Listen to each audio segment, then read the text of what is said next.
Hello শিক্ষার্থী বন্ধুরা, আসসালামু আলাইকুম। আশা করি সকলে ভালো আছো। রং সমাজের পক্ষ থেকে আবারও সবাইকে স্বাগতম। তা আজকের এই ভিডিওতে আমরা ফন্ট ট্যাগ এর ব্যবহার সম্পর্কে জানবো। আমরা কি নিয়ে জানবো? ফন্ট ট্যাগের ব্যবহার সম্পর্কে জানবো। ফন্ট ট্যাগ কি, ফন্ট ট্যাগ কি কাজ করে, ফন্ট ট্যাগের প্র্যাকটিক্যাল দেখবো। ঠিক আছে? আমরা কোড করেও দেখবো, নো প্রবলেম। তো চলো শুরু করা যাক। সর্বপ্রথম আমরা জানবো ফন্ট ট্যাগ। ফন্ট ট্যাগ কি টাইপের ট্যাগ? তো ফন্ট ট্যাগ হচ্ছে একটা কন্টেনার ট্যাগ। ফন্ট ট্যাগ হচ্ছে একটা কন্টেনার কন্টেনার ট্যাগ। কেন ফন্ট ট্যাগ কন্টেনার ট্যাগ? কারণ ফন্ট ট্যাগের ওপেনিং অংশও থাকে এবং ফন্ট ট্যাগের ক্লোজিং অংশও থাকে। তাহলে ফন্ট ট্যাগের ওপেনিংও থাকে, ফন্ট ট্যাগের ক্লোজিংও থাকে। সো ফন্ট ট্যাগ হচ্ছে একটা কন্টেনার ট্যাগ। তো ফন্ট ট্যাগ মেনলি কি নিয়ে কাজ করে? ফন্ট ট্যাগ মেনলি হচ্ছে লেখালেখি নিয়ে কাজ করে, মানে লেখা প্রদর্শন করতে কাজ করে। তাহলে ফন্ট ট্যাগ কি কাজে লাগে? লেখা প্রদর্শন করতে, শো করতে কাজে লাগে। কিন্তু কিন্তু এখানে কিন্তু একটা কিন্তু আছে। কিন্তুটা হচ্ছে ফন্ট ট্যাগের তিনটা অ্যাট্রিবিউট আছে। কয়টা অ্যাট্রিবিউট আছে? তিনটা অ্যাট্রিবিউট আছে। অ্যাট্রিবিউট, এই ফন্ট ট্যাগের তিনটা অ্যাট্রিবিউট আছে। এক নাম্বার অ্যাট্রিবিউট হচ্ছে কালার। কালার, এই ফন্টটা কি করতে পারে? কালার চেঞ্জ করে দিতে পারে। একটা লেখার কালার চেঞ্জ করে দিতে পারে। এই তিনটা অ্যাট্রিবিউটই কিন্তু মেন ইম্পর্টেন্ট। এখান থেকেই তোমাদের সৃজনশীল, এখান থেকে তোমাদের এমসিকিউ গুলো হবে। তাহলে ফন্ট ট্যাগ কি করতে পারে? লেখা নিয়ে কাজ করে। একটা কন্টেনার ট্যাগ, এর তিনটা অ্যাট্রিবিউট আছে। একটা হচ্ছে কালার অ্যাট্রিবিউট, যেটা হচ্ছে লেখার ফন্টের কালারটা চেঞ্জ করে দিতে পারে, এবং আরেকটা হচ্ছে face attribute. Face face attribute, এই ফেস অ্যাট্রিবিউট কি করতে পারে? ফেস অ্যাট্রিবিউট হচ্ছে লেখাটাকে দেখানোর ক্ষেত্রে বিভিন্ন রূপ দিতে পারে, বিভিন্ন রূপে ফেসে দেখাইতে পারে লেখাটাকে। ঠিক আছে? এই কাজটাও কিন্তু ফন্ট ট্যাগ এই ফেস অ্যাট্রিবিউটের সাহায্যে করতে পারে। এবং লাস্ট যেটা মোস্ট ইম্পর্টেন্ট, সেটা হচ্ছে সাইজ। সেটা হচ্ছে সাইজ। এই ফন্ট ট্যাগ কি করতে পারে? এই ফন্ট ট্যাগ একটা লেখার সাইজও চেঞ্জ করতে পারে। কোন অ্যাট্রিবিউট ইউজ করে? সাইজ অ্যাট্রিবিউট ইউজ করে। এখন এখান থেকে তোমরা সবচেয়ে ইম্পর্টেন্ট যেটা মনে রাখবা, যে এই সাইজ অ্যাট্রিবিউটের সর্বনিম্ন মান হচ্ছে 1 এবং সর্বোচ্চ মান হচ্ছে 7। মানে সবচেয়ে বড় 7 সাইজে শো করতে পারবো এবং সর্বনিম্ন 1 সাইজে শো করতে পারবো। এর ছোট এবং 7-এর বড় করা সম্ভব না। এবং আমরা যদি কোনো সাইজ নাও দিই, তাহলে ডিফল্টভাবে যে সাইজটা দেখায় সেটা হচ্ছে 3। এটা একটু মনে রাখবা। ওকে? তাহলে ডিফল্ট সাইজ 3, সর্বনিম্ন সাইজ 1, সর্বোচ্চ সাইজ 7। এর মাঝখানে যে কোনো সাইজ দেওয়া যাবে। তো এই হচ্ছে ফন্ট ট্যাগের মোটামুটি ধারণা, যে ফন্ট হচ্ছে একটা কন্টেনার ট্যাগ।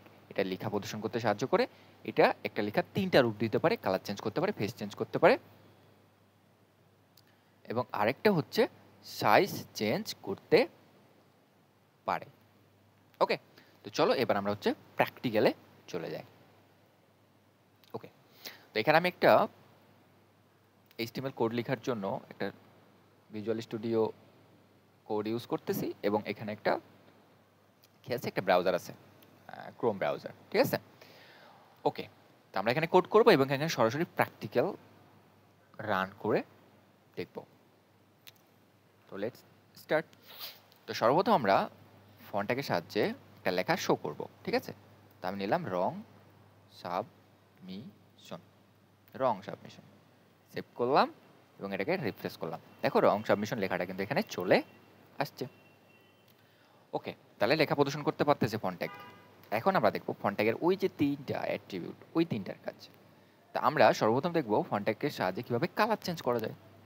কালার অ্যাট্রিবিউটটা নিতে হবে এবং এর ভ্যালু দিতে হবে। তুমি কোন কালারে দেখাতে যাচ্ছ, কালারের নামটা দিয়ে দিলেই এনাফ। তা আমরা এখানে একটু ব্লু কালার করতে যাচ্ছি। ব্লু কালার, তো ব্লু কালার দিয়ে জাস্ট সেভ করে রান করলাম। দেখো আমাদের কিন্তু কালারটা কি হয়ে গেছে? ব্লু হয়ে গেছে। ইন্টারেস্টিং না? ইন্টারেস্টিং। তাহলে দেখতেই পাচ্ছি আমরা ফন্টটা কি করতে পারে? কালার চেঞ্জ করতে পারে। শুধু ব্লু না, আমি যদি এখানে রেড করি, মানে যেই কালারের নাম দেব এখানে সেই কালারটা সে শো করবে। ওকে, ডান। এবার আমরা একটু ফেসটা দেখব। ঠিক আছে? তো ফন্ট্যাগ নিলাম, আবার রং সাবমিশন দিলাম, সেভ করলাম, রান করলাম। আবার রং সাবমিশন লেখাটা শো করতেছে, কিন্তু এটা এক লাইনে শো করতেছে, আমরা চাচ্ছি পরের লাইনে শো করতে। তাহলে পরের লাইনে শো করার জন্য কোন ট্যাগ লাগবে? Break tag. আশা করি তোমাদের মনে আছে ব্রেক ট্যাগের ব্যবহার। বিয়ার বিয়ার ট্যাগ, ব্রেক ট্যাগ দিলাম। এবার এটা যদি আমরা রান করি, দেখো লাইনটা পরের অংশ মিশ্রণে নিচে চলে আসছে। এবার আমি চাচ্ছি এটাকে একটু অন্যভাবে শো করতে, ফেসটা একটু চেঞ্জ করতে। তাহলে আমাদের কোন অ্যাট্রিবিউট ইউজ করতে হবে? ফেস অ্যাট্রিবিউট ইউজ করতে হবে, তাই না? ওকে, ফেস অ্যাট্রিবিউট নিলাম। এখন ফেসের নাম দিতে হবে, কোন ফেসে শো করতে চাচ্ছি।